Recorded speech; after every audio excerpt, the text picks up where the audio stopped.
Very, very good evening, everyone. Charles here, Fergal on Daily Chart Analysis 21:35 local time here in Milan. Good evening to you all. So, another fruitful day in the markets. I pretty much have to thank the gods of being busy because looking at this position, I'm quite lucky to get out of it, to be honest, with the 3% return. Ordinarily, if I hadn't been as busy as I was today, this probably would have been a break-even trade. If not 100%, it would have been a break-even trade. I'm more than happy to go through that now for you all. So GBP USD, long story short, 3% return on the investment today. So this morning, a couple of charts broken down. If I head to the favorites of the day, they really were UJ longs, AUD US dollar shorts, and GBP US dollar shorts. You can see all going to the direction that the forecast was aligned with. So, to the importance, GBP US dollar shorts. So, back over to the charts this morning. You can see a couple of private posts. There are a couple of private posts in particular. Thoroughground Mastery only 20 minutes breakdown this morning. That was pretty much going over entry techniques, as you can see by the illustrations. I hope that you can just about make those out. When was that?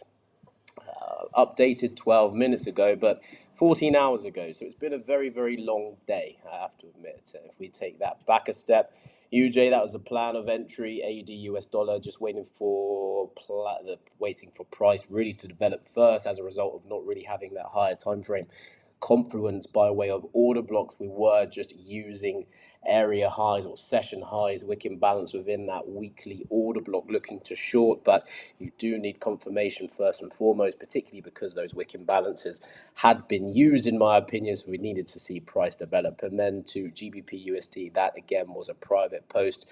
To those that care the most, what else did we have 15 hours ago? UJ longs looking for that as well. And then, as always, we got the DXY 15 hours ago looking to see where prices likely to turn around. So, back to the charts, GBP US dollar shorts. As you can see, higher time frame, top right hand chart, you can say we are in that higher time frame weekly order block. And of course, when I'm trending out of that weekly order block, of course, I'm looking for a reaction short.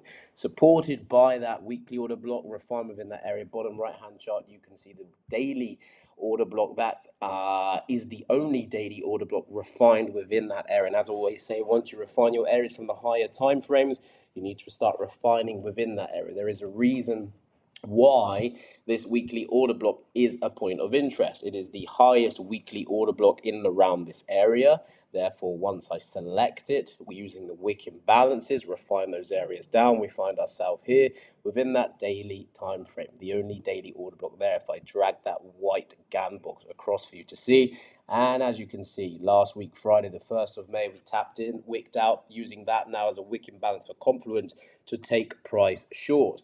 Now to the 4-hour time frame.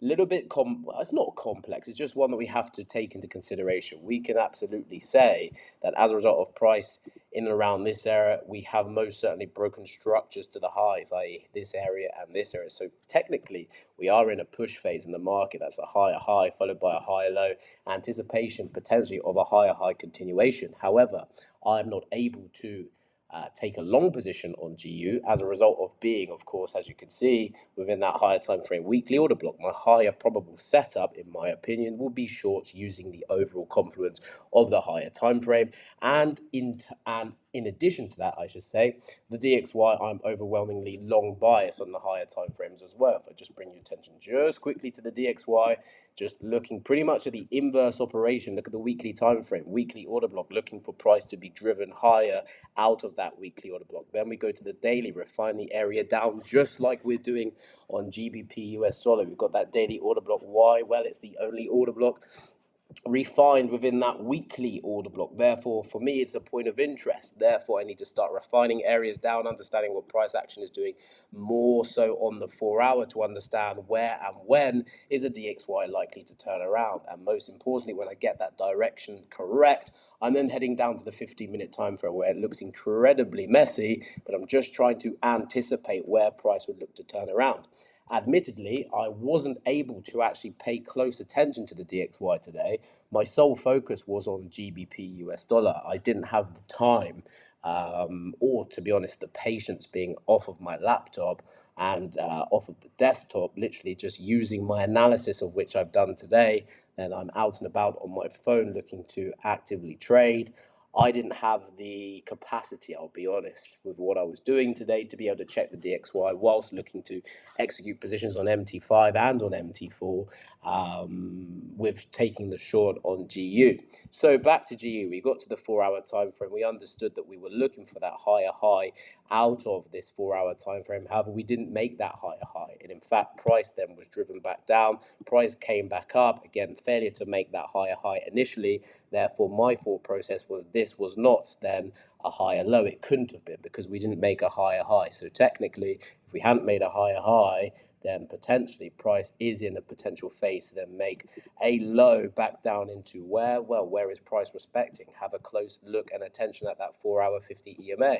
Price broke out above the 4-hour 50 EMA, trended right back into it, pushed off. So therefore, in my opinion, when price is looking to be driven closer to that 4-hour 50 EMA, I'm going to then be looking to manage my position, if not close it by that area, in respect of expecting price to do exactly what it's done here, reject that 4-hour 50 EMA back up to the upside, not necessarily to make a higher high, but most certainly to find some more liquidity up at these highs and then potentially bring price down in line with that higher time frame, particularly as today is Thursday, looking for those inverse plays towards the end of the week. Unfortunately, price has failed to break below that daily 50 EMA. So in my opinion, the only real way that price can go tomorrow is closer towards the 4-hour 50 EMA. If we do break that 4-hour 50 EMA at some point, then I do foresee price to be driven all the way back down to the daily 50 EMA. And of course, if there's enough liquidity in the market, be pushed right back up to the 4-hour 50 EMA. And I'm going to forecast already that price will close above the daily, below the 4. It's the only real way that I can see the technicals play out. Anyway, to the 15-minute time frame, that's the important entry time frame. As you very know, charts were broken down this morning, and it means something to certain traders within the realms of Fergal Marshall to pay attention to what I have to say. And there are a couple of ways that this trade could have been taken. Of course, the best way, in my opinion, I always look to identify the best type of setup and entry criteria. Always understand that if price is going to push first and foremost, then I'll be looking to utilize the order block that's already left up at those highs. It will give me the absolute confidence to look for an aggressive type of entry. That didn't materialize, and that did not stop me from taking the position. However, what you can see is a more intricate break of structure on that 15-minute time frame, which clearly broke structure on the 1 minute, as you can see by the 1-minute boss. And if I head down to the 5-minute, in fact, before I do that, this bearish engulfing candle left us a 15-minute order block that actually came out of the order block we were looking to speculate from anyway. So therefore, my thought process is here. I could have taken this as a break of structure.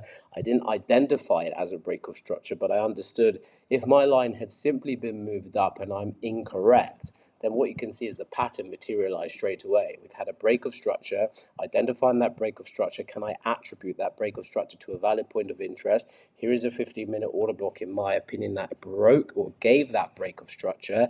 Then, of course, when price returns back to that order block, I'm looking for confirmation first and foremost. I'm not looking to enter this immediately, more so because the order block is a little bit too large. And in fact, even my position itself, I'll be quite honest, I didn't feel comfortable taking a position with around about an 18 pip stop loss on GU. More often than not, I'm between 10 and 15 maximum. However, I saw the trade. It was the only way I could look to enter it. Therefore, I did. It's one of those where trading, it's about managing risk. So this was a very well, so I'd say just a standard, well managed position. Nothing more, nothing less than that. So anyway, price came out, gave me the confirmation by bearish engulfing candle, left me a 15-minute order block behind. And then as you can see from that 15-minute order block, what I then did, if you head to the 5-minute time frame, you can see that that refined 15-minute order block has also a 5-minute order block in there as well. So again, when you're looking to trade from an order block, if you're looking to then refine that order block down, try to refine it in terms of as high as you possibly can.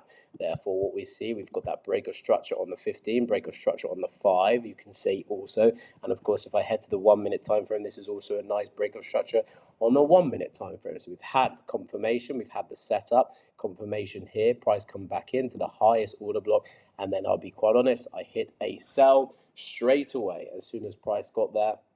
And here's the admission.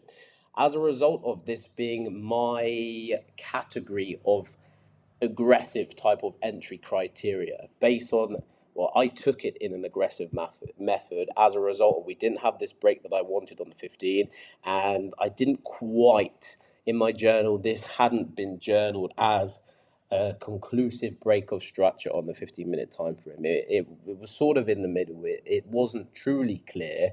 If I go back to the 15-minute time frame, you can see exactly what I mean by it's all in terms of interpretation. If my structure point had been here, then of course not really a break of structure. If I take that literally and has a candle close below an area in the market where price has been failing to close below before, then absolutely we have here, based on facts only, a break of structure. Therefore, it was one of those where I figured, well, actually it is a decent trade, however you want to depict it, but confirmation matters the most. Now, the lucky part of the trade. I was busy today, as I mentioned, and I really wasn't able to manage my trade as I would have liked to have done. Hence why I wasn't very active today at all, you'll be pleased to know. And then with that said, as a result of taking an aggressive trade from a 5-minute order block, and understanding that price on that 5-minute time frame after this high, understand that my break of structure could have just been a higher low for a higher high continuation, I ordinarily would then be looking to manage my position by the inverse order block. That could then give me the higher low before the higher high continuation. If I was wrong and price pushed up, then absolutely I would have to manage by this position. In my defense, price didn't break up, it held the order block, so therefore that was confirmed that in fact we were not making a high at this stage. But I have to be honest, I wasn't able to manage that position. I literally had an alert, as you see it today, have an alert right up at the highs if I get taken out for a full stop loss, and down at these lows just here, where I would like to now get to the charts or head back to my phone to see exactly what's going on in terms of my position, and should I be looking to close out sooner rather than later. If I have a look at the DXY now looking to turn around and flip bullish, then should I be now, or bearish rather, should I be then looking to close that position out prematurely? But as you can see, I waited for price to reach 1 to 3 risk reward ratio before closing that out. And yeah, a bit of a lucky trade. There's no secrets in trading. A lot of trading is down to luck, skill, and of course your edge over a longer period of time, as I've written here, a sample of trades. So that's pretty much the breakdown. Very lucky not to be taken out break even as a result of the imbalance in the opposite direction. In fairness to me, if I was looking at that, I probably wouldn't have gone break even because price didn't make a higher high. But then in my admission, I wasn't at the charts anyway, so I was very lucky. As I said, if price made a higher high from this area and I'd already entered in regards to an instant execution, then absolutely, as soon as price hit this area, I'd be going break even as a result of anticipating that higher high, higher low for a higher high continuation, because it is an aggressive trade, well, an aggressive type of entry criteria as a result of clear price action not being broken to the downside. As you can see by this illustration here, that would be the highest degree of setup as a result of having structure broken completely on all time frames, well, all entry time frames.